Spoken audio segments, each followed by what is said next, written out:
Today on The Open Door, I am welcoming mystery writer Maureen Flynn, who is also a columnist and a short story author. Pick Up Sticks is the third installment of her Manitoba mystery series, whose titles follow the popular nursery rhyme, 1, 2, Buckle My Shoe. The first in the series was Buckle My Shoe, and the second, Shut the Door. Writing is her passion, yet she always finds new avenues to channel her creativity, including painting local landscapes. When not immersed in creative pursuits, she is host to family and friends who know a cup of coffee, and stories of her latest adventures are always on hand. So welcome, Maureen, today to our program. I'm so excited to hear more about your books. So why don't we start with that? What's your latest book that you have published or that you're working on? My latest one is Pick Up Sticks, the third in this series, and up till now they've all been Winnipeg-based. This one takes place at the Burton Cummings Theatre, and if you know anything about the Burt, it's said to be haunted. And when I began my third book, I didn't know exactly what I was going to write about, so I was doing some research, and as soon as I hit the ghost at the Burton Cummings Theatre, I knew that was it.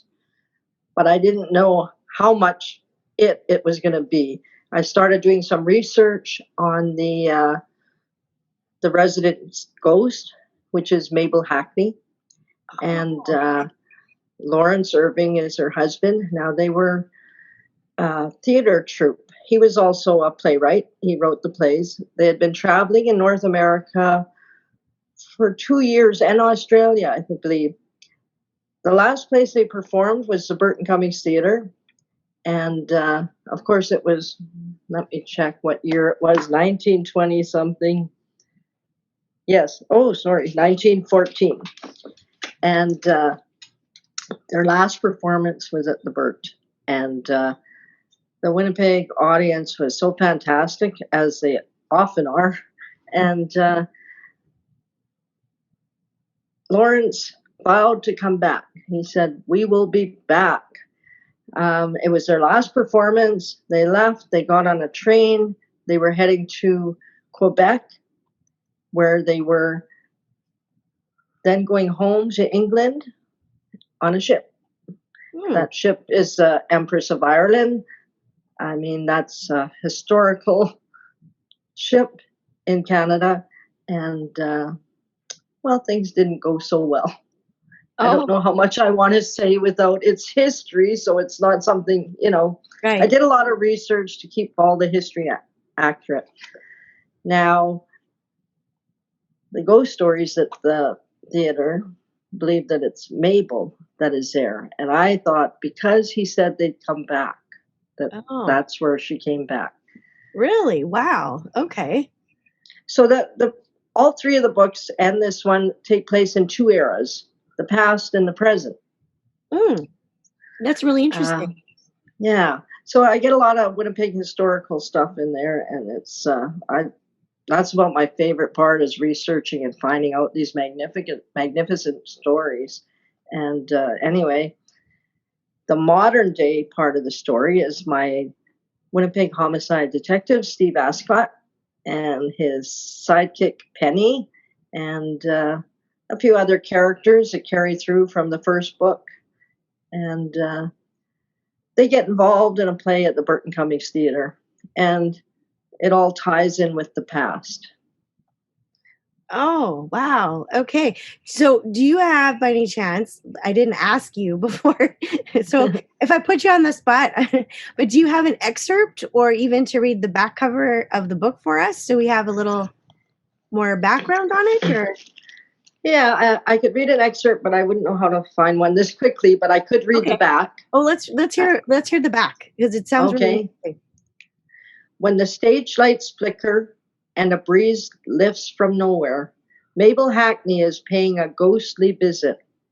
More than 100 years ago, she trod the boards here in her final performance before the beloved actress and her equally celebrated actor husband, Lawrence Irving, perished at sea. This time there is not only a play to enjoy, but also the real-life jolt of a shocking death that must be murder.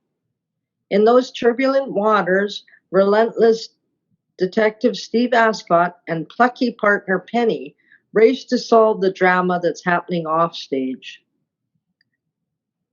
That's it. Oh, wow. Okay. I'm interested. I like history. So I think it's great that you've woven in that, especially Winnipeg, because that's where we're from. So Right. that's really, really neat. I gotta pick these up. Yeah. Pick up. Yeah. Well, Yeah, a yeah. lot. When you're looking for a big market, a lot of people say don't write about Winnipeg. Take your story into the States or something. But I don't agree with that.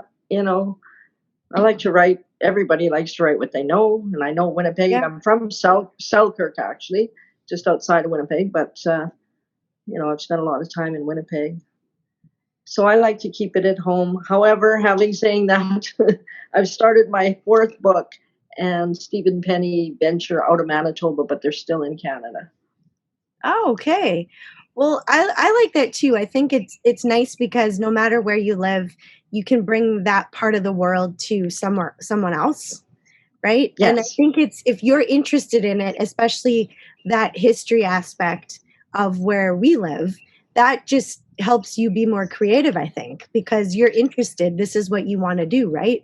So, I and think when you're writing it, it's much easier to describe a place if you've been there umpteen times. You very try true. to Yeah. you're trying to describe a place you've never been. If you want to, have it the setting somewhere else. If you've never been there, it's really difficult. Yeah. So who's your publisher? Is it a Canadian publisher or Well, that's a funny thing. I don't know how much I want to get into this part, Oh, but okay. my first two books were published by Pemmican Publication. Okay. And the third book was accepted for publication by them as well. But after the contract was signed, I hadn't heard from them for a while, and I Hmm. thought, strange. As it turned out, they shut their doors, but I understand they're just doing some restructuring. Oh, But okay. I was anxious to get this book out. I didn't want it sitting here anymore. It was done, and I can never start the next one until the last one's printed. Oh, okay. So, Yeah. so I went the self-publishing route for this one rather than send it to another publisher and the wait. I didn't want Right. it to drag on too long. I didn't want the story to get old. So yeah, I did the self-publishing route for this one. I'm not sure if I'd want to go that route again. I learned a lot. It was Hmm. time consuming. I dealt with some wonderful people, but I like writing. I don't like Yeah. publishing. Yeah. Yeah. I know as an author, I have publishers, but I know a lot of people in the industry who do self-publishing. I know how much work it is though to do It that because is. you have to hire your own editors and cover designers and all of that. And I'm like you that way where I'd rather be writing. I feel my strong point. So I like that a publisher does those things for me, like putting together the cover art and that kind of thing. So I'm Yeah, for sure. yeah, time I consuming, did I self-publish. Yeah. did enjoy some parts of it. I had a little bit proud of myself for everything I learned about it, and the people I dealt with were wonderful. I was so green, and they were so helpful, and it went really well. It's just time consuming. Hmm. Although if I was self publishing another one, it would be that much easier because I've done it.